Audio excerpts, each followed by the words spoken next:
Welcome to Solutions Rising. I'm Rachel Branch, and I am so honored to welcome Asma KhoshMehr. Recently, Mrs. KhoshMehr was an artist in residence at Mass MoCA, and we met at a Mexican restaurant on Marshall Street in North Adams. I love the way I meet people that wind up being guests on Solutions Rising. In our initial conversation, we both realized that we are very dedicated to the same worldwide concerns.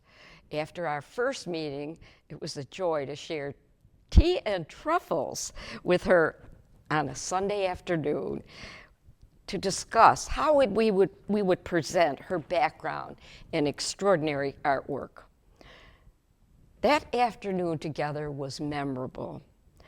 Welcome, Asma KhoshMehr. Asma. And I will start off by asking you, which I do with just about every guest, would you please share whatever you would like about your background and your heritage? It's all yours. Thanks a lot. First and foremost, I want to say it's an absolute pleasure to be here on this amazing program. I'm Asma KhoshMehr, based in Boston, and I'm beyond thrilled to have this opportunity to share my story with you all. A little bit of my background. I came from a multicultural family, raised by an amazing Iranian father and a wonderful Tanzanian mom. Currently, I'm working on a project that holds a special place in my heart, focusing on my mother's community and their incredible immigration journey from Tanzania. I hold a Bachelor of Fine Arts in Theater from Tehran University, and at the moment I'm working on my thesis in film and new media art at Emerson College. So that's a little sneak peek into my background. Little sneak peek, we both went to school in Boston. Of course, mine was a long, long time ago. I would like you to tell about your journey to becoming a documentary filmmaker and how this came about. Definitely. So my journey started coming with my partner to United States in 2014. At that time, I hold F2 visa, which means I couldn't study, work, or even volunteer. Oh. So I had to live with that visa for a whole 5 years. It's tough. By the way, there is a will, there's a way, right? So Yes. I was kind of looking for a solution to change that status. So I know that I had passion for working with cameras, and I also was working with writing, directing actors during my journey in theater back to my bachelor. So that's how I decided to become a student and change my visa status from F2 to F1. Although that transition wasn't easy because that happened during the presidency of Trump, and it was during the travel ban. I couldn't leave the country to change my visa status. If I go, I couldn't come back. And it took me almost 2 years to become a student with the help of Senator of Massachusetts.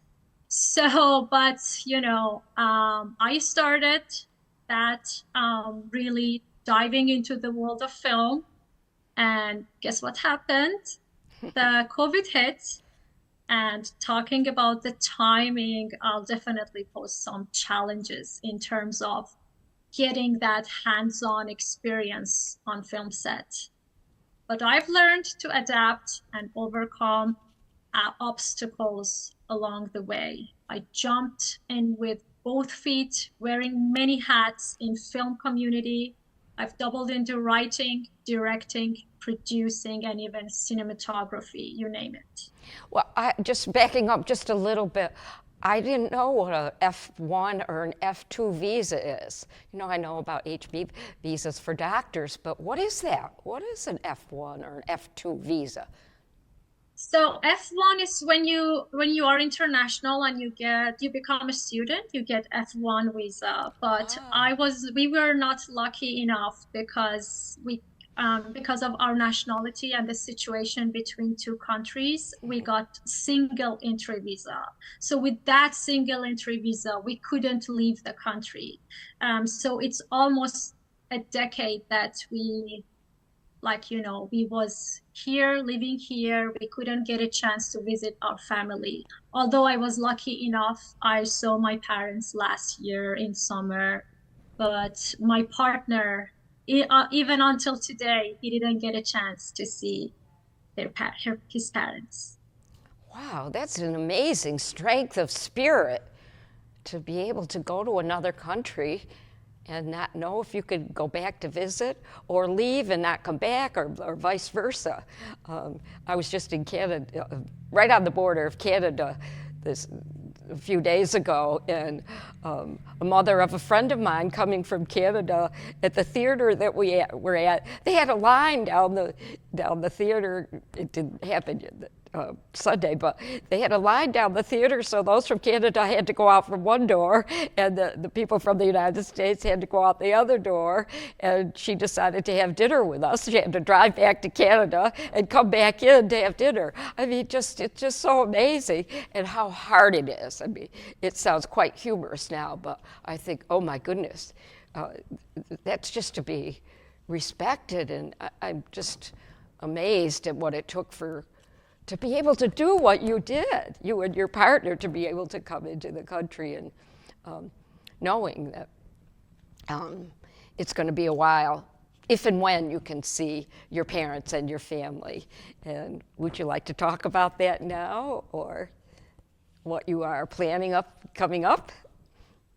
Yeah, definitely. So, as I said shortly, right now I'm working on my documentary film, which is that story started as a assignment at a school, and now it's my thesis, and even more, it's my everything. It's all my focus right now in that film. And I am traveling to Africa in upcoming month in mid-July. I'm going there with my mom, with my uncle, with my aunt.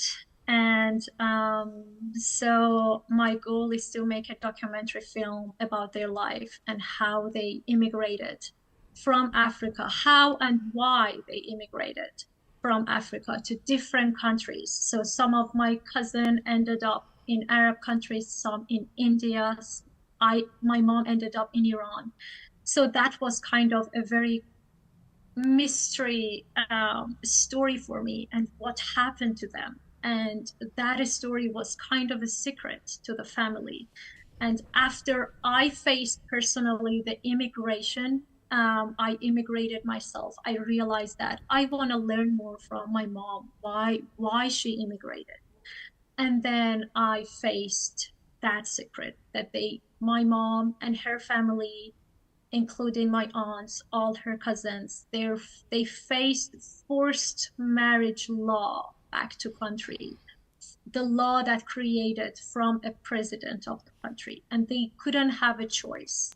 So after my grandfather said that he is not able to force her daughter to get married to him because her daughter was underage and the president was into situation to take too many wives. And that was, the country was a little intense during after revolution.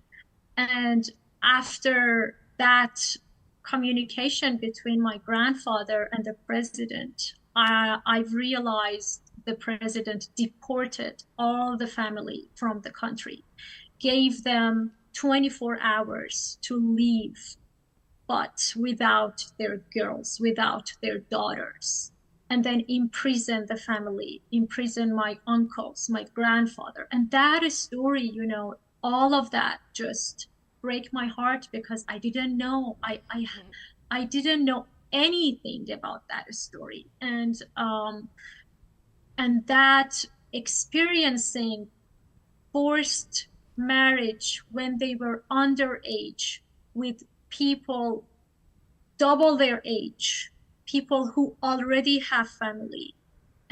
It caused a trauma for them. And even until today, it's so hard to ask them to share that story. So it took me around like 3 years to investigate and to talk, to open that situation, specifically from women point of view, to share with me what happened to you. Yeah, and that's why I finally made my decision. I finally got my travel permit after a decade living here in US with that visa status. Now I can explore more, you know.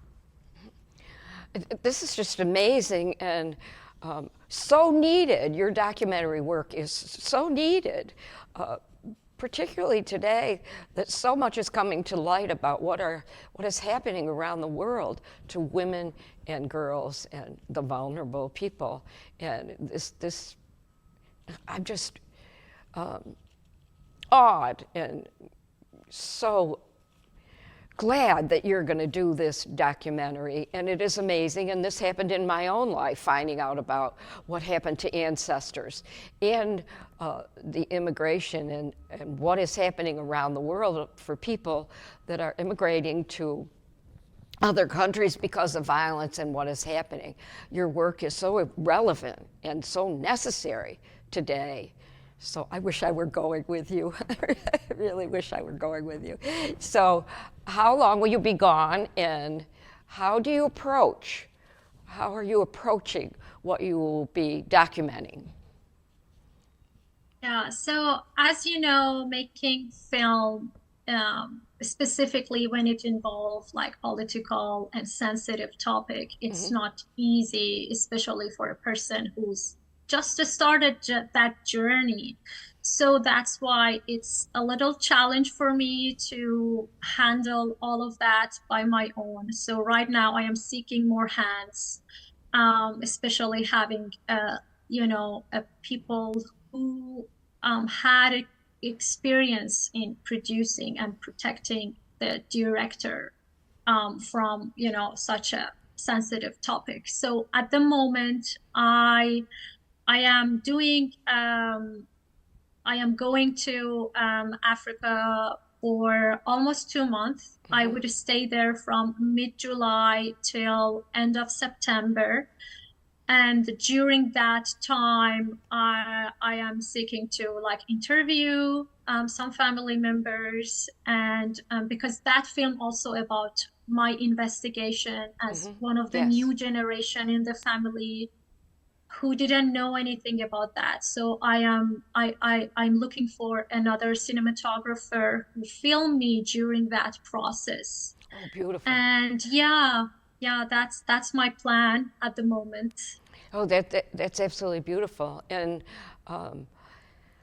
I just imagine your family must be very proud that you're doing this. And I know in so many other arenas, even in wars, those who've been part of wars, and of course these are wars, have difficulty speaking up. Or people who've been traumatized by violence have trouble speaking up or don't speak up. And so the younger generations or those coming up don't find out. And now so much is coming to light and so much truth is being spoken when people are finding out. So you're adding to that positive reinforcement of getting truth out, which also can stop what is happening in the world that is so frightening today, frankly. That's right. That's right. I also should mention that in my story, there is another president of another country in Africa that starts supporting the family. And because he was very powerful, he was a very great president. And until today, everyone loved him. And he helped a lot to the family. It was like, I have like kind of two character, two president, one creating the law of forced marriage and one against the law and help the family to survive. And so I just wanted to mention that I have another president in my story, like my as the hero of the topic. Will you be able to interview that president?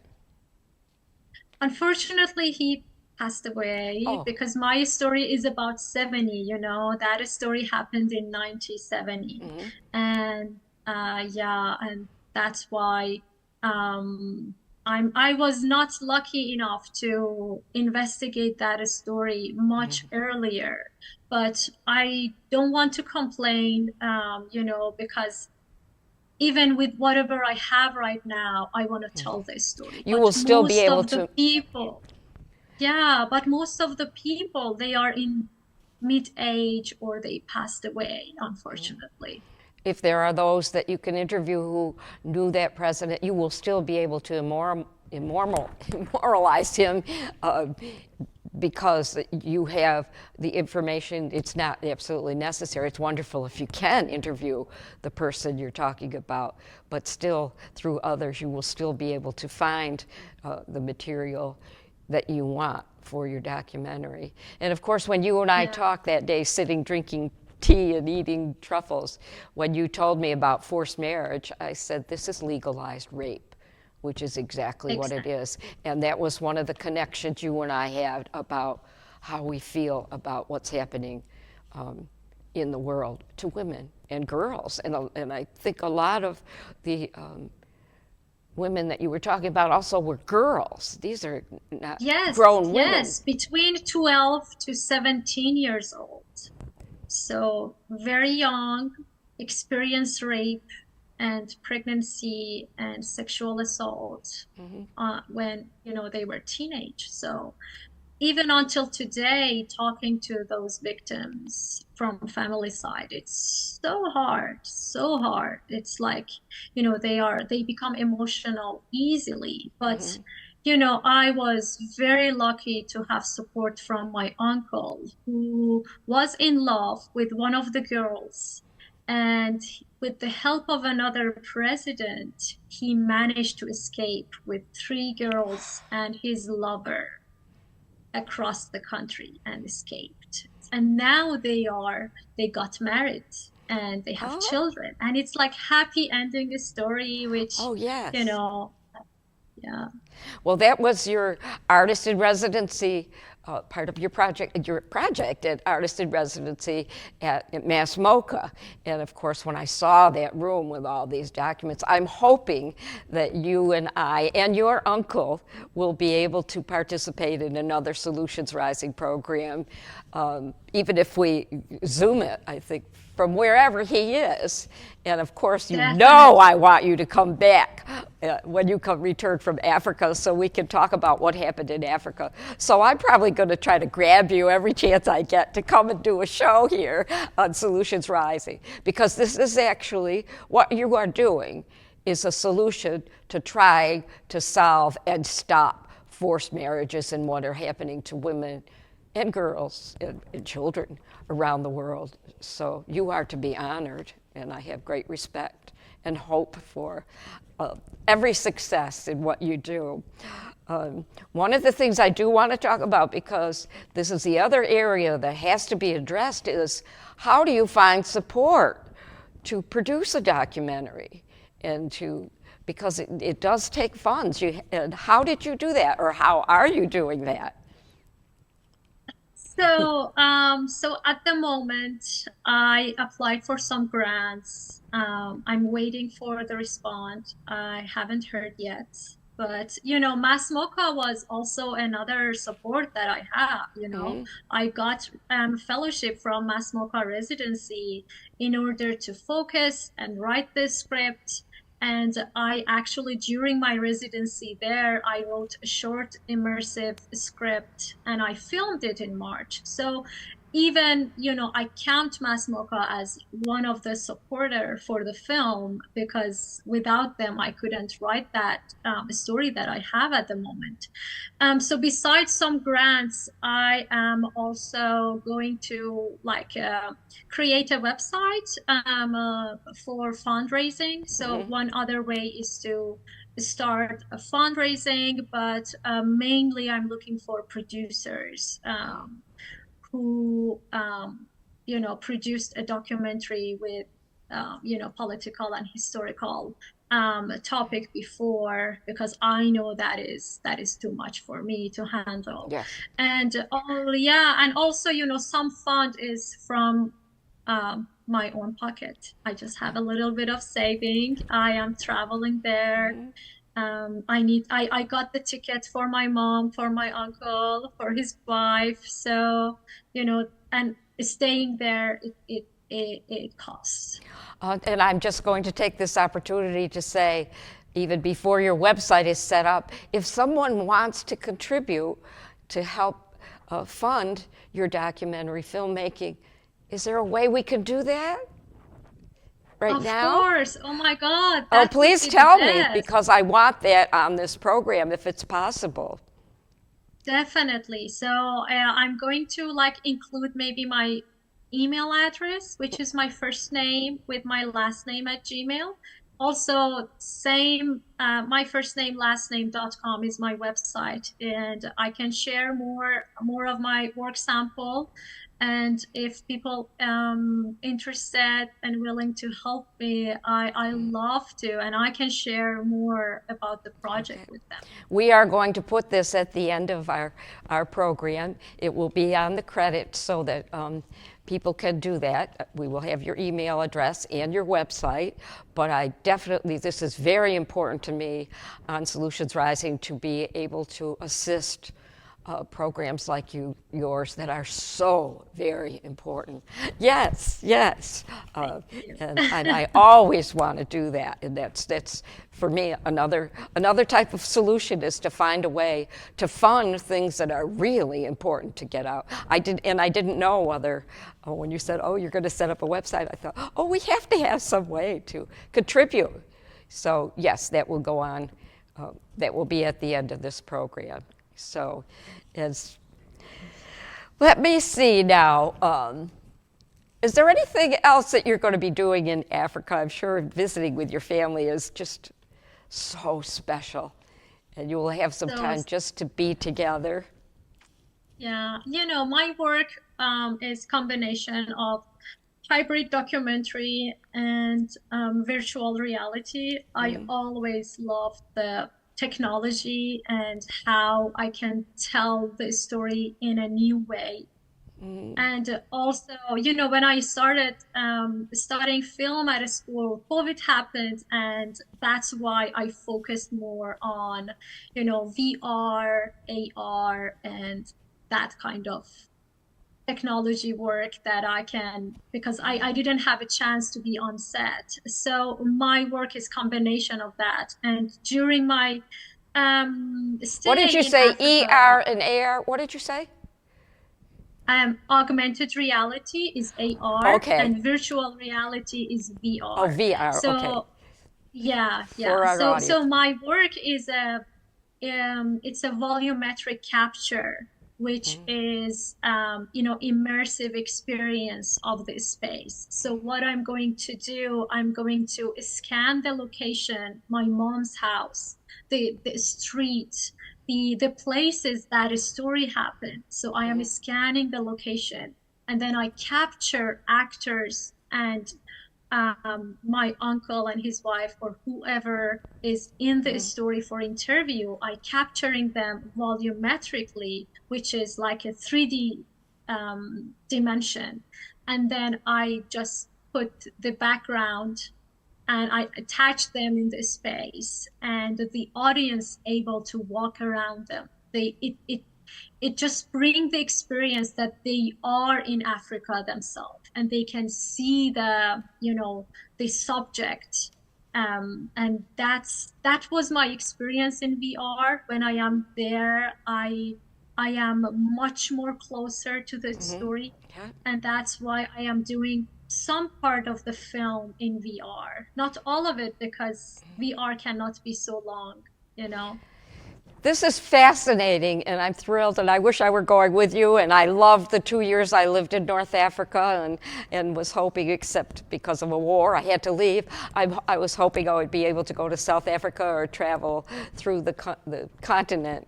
And so I'm very excited to see what you are going to produce. As we're getting to the end, do you have a final comment or final thoughts that you would like to extend to our audience? Yeah, definitely.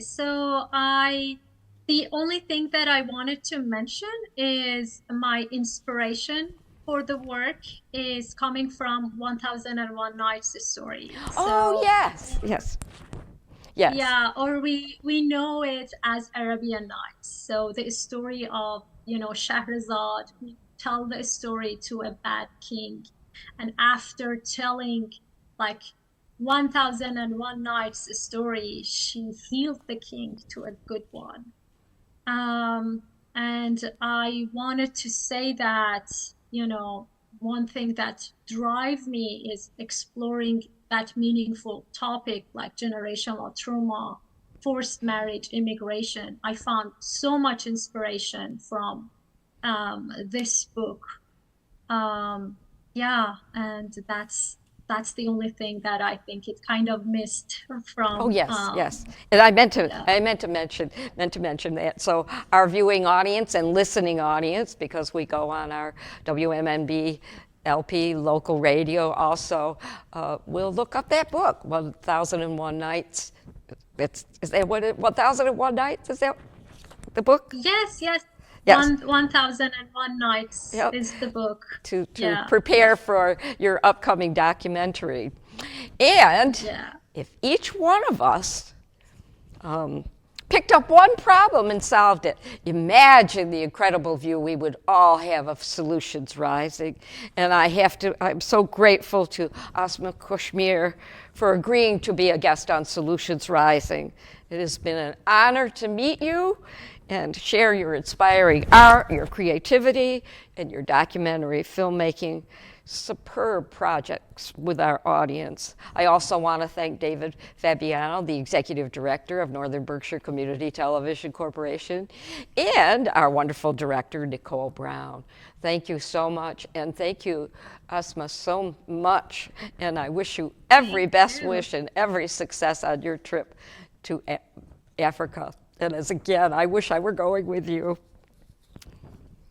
Thank you so much for having me. You are so welcome. May you be blessed on your journey, every step of the way. And your inspiration is just so invigorating for all of us. Thank you. Thank you.